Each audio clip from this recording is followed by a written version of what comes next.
Hello, everybody. It is the day after the funeral in Chicago. I don't know if it was any more of a funeral than last year against the Rams or last year against the Cardinals, to be perfectly honest with you, but it feels different today, guys. I mean, I went to work today, coworkers, every last one of them, season's over. They know it. I pretty much know it too. I mean, I can't put any lipstick on this one, guys. I think that, there is a possibility that we get to 2-2. But that schedule, man, it's looming. And I said I was going to make a Tuesday night video, and here it is. So this video is going to be all about this Seahawks offense. We're going to try to untangle this. Because what else is there to talk about, right? The defense played the best that they could play. The special teams went over and above trying to help us win this game. I can't talk about those guys. I mean, if those guys played badly, it would barely need addressing, particularly the defense. If the defense had played bad, I wouldn't have even cared.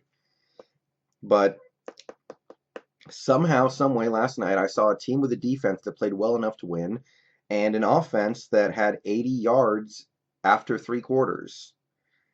And they had 3 points in the first 50 minutes, basically.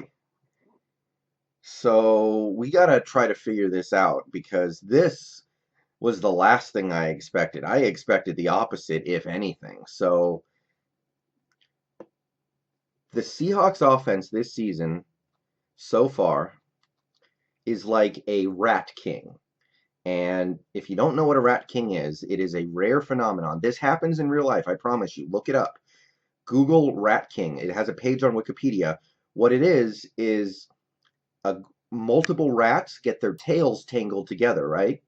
Or sometimes sometimes it gets tied in knots. Sometimes they just get stuck together because something sticks them together. Sometimes a bunch of debris gets in there and tangles everything together. And the rats can't undo it because they're rats. They don't know how to do that. So the rats inevitably die because they don't know how to cooperate to work to get to a location or anything like that. They're all just trying to pull in their own direction, trying to get wherever they want to go. And eventually they can't get anywhere. So one way or the other, they die. And it was a thing in Germany back in the day, apparently. But it happened to squirrels actually a few days ago. I read about this. Somebody found 5 squirrels with their tails all tangled together, and they couldn't unstick it. So what they did was they had all the squirrels go to sleep and untangled their tails, and they survived. Otherwise, of course, obviously they would have died. They're just squirrels. So this Seahawks offense is a rat king. And I think there are 5 rats. And for a guy like me, the most frustrating thing, the thing that really pisses me off, the thing that really frustrates me is that because it's a rat king, you can't even untangle it to figure out who's really at fault here because you got these 5 rats all pulling in different directions, and they're going in one particular direction, and it's hard to tell which rat is leading them that way and which rat is trying to go the other way, trying to resist the pull of a terrible offensive performance. And you can't tell which rats are just along for the ride. So the fact that we have 5 different elements of this team we can reasonably blame, it's tough, man. I mean, yesterday I made it pretty clear that my number 1 and number 2 on my shit list right now are Schottenheimer and Wilson, but you can make a reasonable argument that any of these 5 rats are the one that is really pulling this team off the cliff. So, number 1, receivers not getting open. I had at least one YouTube comment on my last video saying, the receivers are just not getting open. There's almost certainly something there.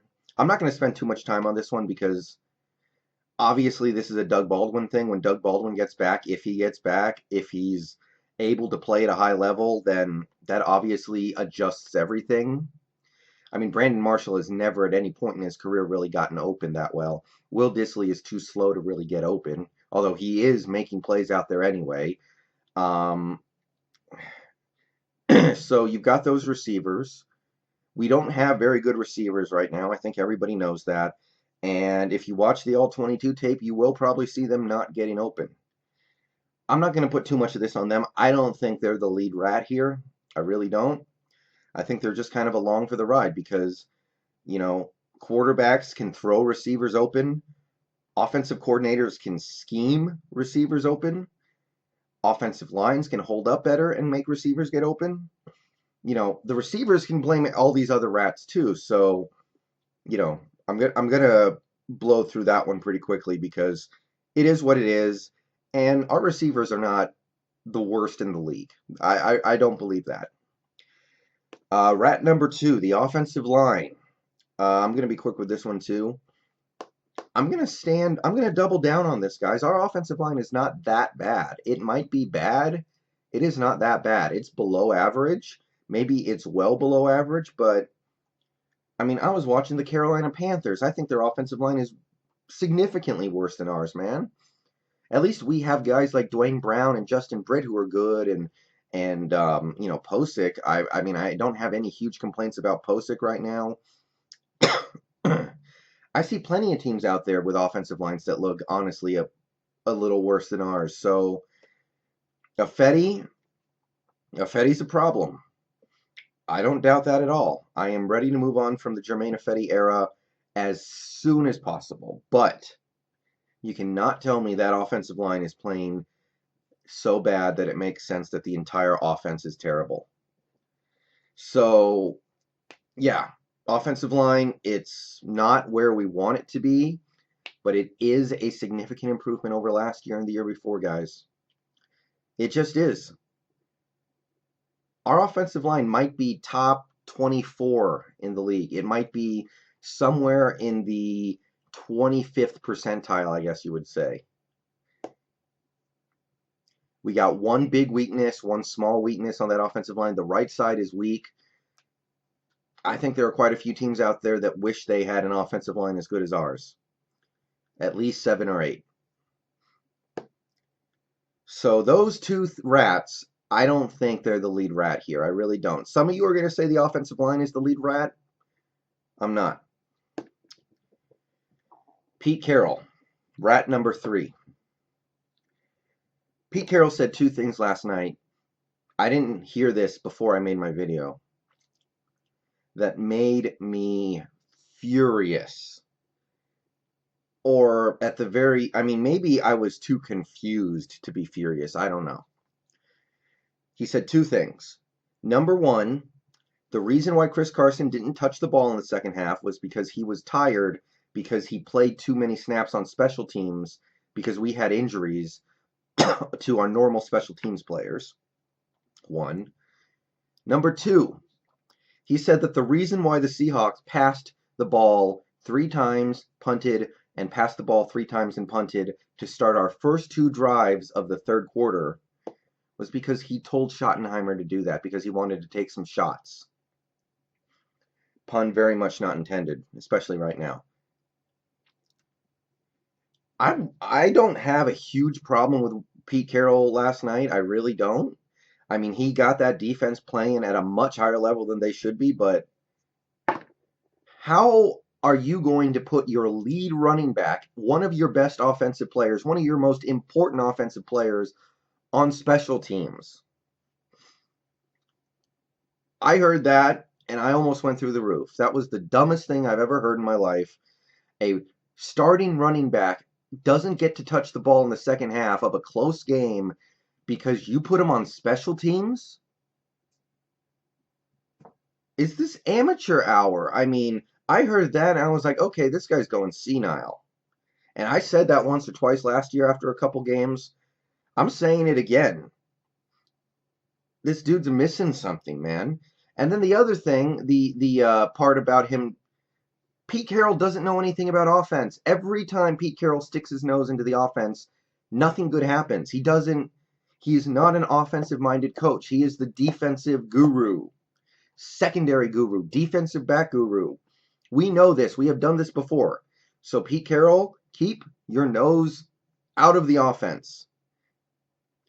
I mean, who knows how this game goes if Schottenheimer isn't under instruction from Carroll to throw the ball 6 times in a row to start the second half of a close game. I mean, see, it's the Rat King, right? Like I want to throw Schottenheimer under the bus, and of course I will, but then I hear that from Carroll, and I'm like, well, are you really the only reason why this happened?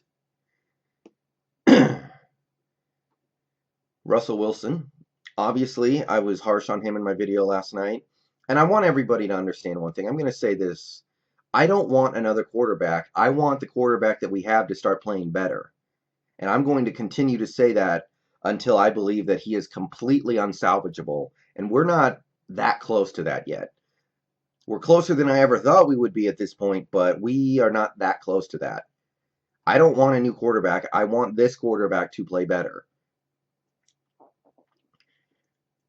I I heard I read something on Twitter today, and what I read is not from a super reputable source. So some of you guys are going to ignore this. Some of you are going to maybe dispute it. So whatever, that's fine. But let me put this out there, and everyone listening can do whatever the hell you want to do with this. I'm going to put it out there. We were discussing the offensive coordinator thing because believe me, Schottenheimer, he's about to get it in this video. Why did we hire him when his career in the NFL had been so lackluster? You cannot find an impressive entry into his resume as an NFL offensive coordinator. The best you can find is 2009 with the Jets when Brett Favre was playing really well.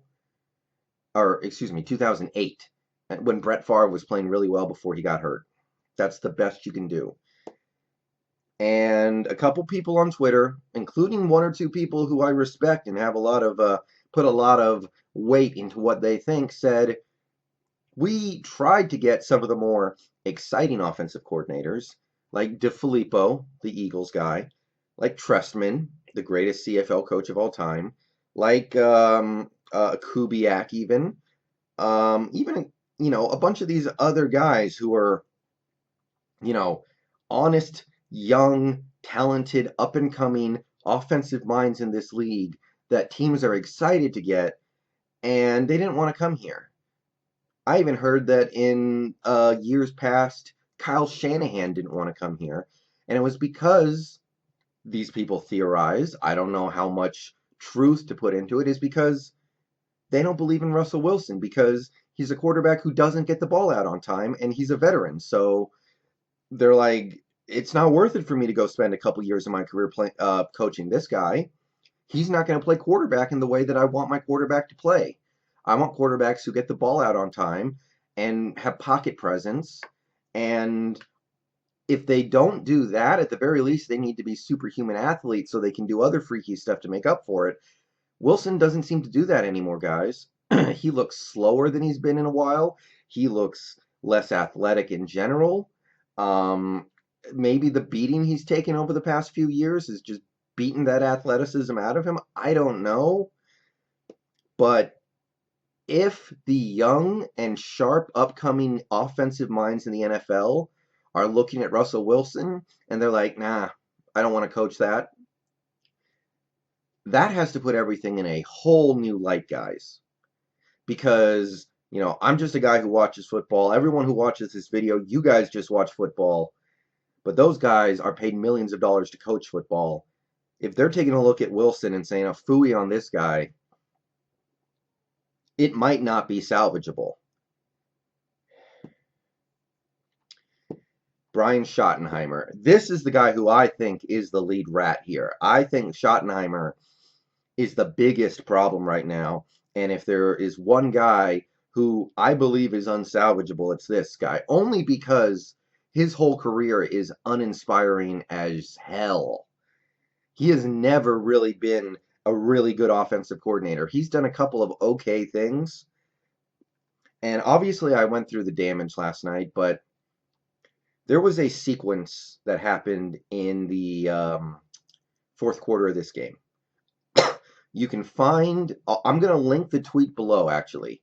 There was a tweet that brought this to my attention because I didn't notice it live. But let me walk you through it real quick. You can check out the tweet too, so you can know I'm not just pulling this out of my ass. We have 2nd and 4. We're down by 1 touchdown with like 8, 9 minutes left, I think.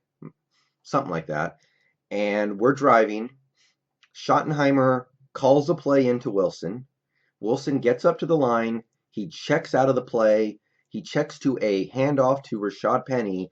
Penny picks up 4 yards and the first down. Next play, 1st and 10, we line up. Wilson checks out of the play again, and Pete Carroll or Schottenheimer, I can't remember who it was, one of the coaches calls a timeout with 10 seconds left on the play clock. And Wilson's pissed. Wilson throws his hands up like, what the hell are you doing? Why are we calling a timeout? The implication being they called a timeout because Wilson was checking out of the calls that Schottenheimer was making. They called a timeout because their quarterback, their 7-year veteran quarterback, was calling an audible. And they didn't like it. They said, no, run the play Schottenheimer gives you. And Wilson, who has never reacted like this to anything in his life, as far as I know, but certainly nothing on the football field, was pissed. Again, check the tweet. You can check the video too. You can see it all. Next play, after the timeout, we run I formation up the middle for like 1 yard. Next play, pick 6. Game over. If Schottenheimer hadn't already lost me, which he had, that would make me lose him. You got here a few months ago, and you're calling timeouts in the 4th quarter of a close game because your veteran quarterback, who has, put together really, really good seasons in the past, is checking out of your play calls? Are you? Whew. When I saw that this morning, I was like, boom! Everything just kind of snapped into place for me. All the things that I was thinking, it just all snapped in my head. I was like, whoa, I get it. I get it. It was just such a microcosm because when you think about it, 2 of our 3 good drives in the game last night, one of them was garbage time, but it was the hurry-up offense, so Wilson's calling everything. And then the drive right before the half where we got the field goal where, again, we're in the hurry-up, Wilson's calling everything. Schottenheimer is taken out of the equation. We're moving the ball. Now, I don't believe that this team can run the hurry-up every single drive, but it speaks to this idea of either Wilson doesn't get the Schottenheimer offense or Schottenheimer doesn't get the Wilson offense. It's one of the two. And that sequence, once I saw it this morning in a tweet, really turned me against Schottenheimer even more than I already was. So to me, he is the lead rat in this rat king of an offense, but all 5 of those groups you can reasonably blame.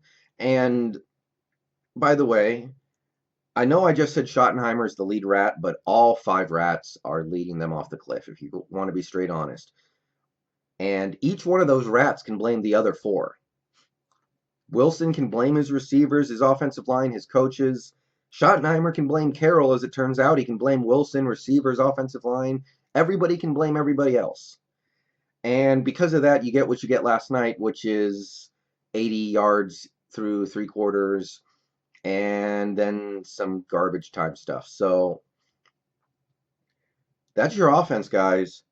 And like I said, man, I knew this offense was not going to click immediately. I never thought we could look that bad. And I never thought I would be done with Schottenheimer after 2 weeks. I thought I was going to be patient with him. What I saw last night broke me. I mean, I'm not saying that we will fire him now, but I would certainly do it. I don't even care who you get at this point. Is Mark Trestman still in the CFL? And guys, it doesn't look like it's going to get better anytime soon. I find it hard to believe. The only thing I can say is these guys got embarrassed on Monday Night Football. So you would think that would make them go do whatever the hell they need to do to be better next week. And I do think the offense will be better next week against Dallas just because it's at home and you can't be much worse than that. But I'll say this. The only 2 things in everything I just said that I believe are unsalvageable are Brian Schottenheimer and Jermaine Ifedi. Those guys, They can go tomorrow. I would be happy. Everyone else, I don't know. Everyone else, I want to give them a chance. I really do. Even Wilson, for all the mean things I say about him, like I said, I don't want a new quarterback right now. I want my quarterback that I have to play better. So, who are you going to pin this one on, guys? I gave you the 5 rats. One of them is leading them. Divide it up. However, at the end of the day, the only things on this offense that are really working right now are Chris Carson, a little bit of Brandon Marshall, a little bit of Tyler Lockett, Will Dissly, and 4 or 5 players is not going to get you anywhere in this league when you're lining up 11 on 11.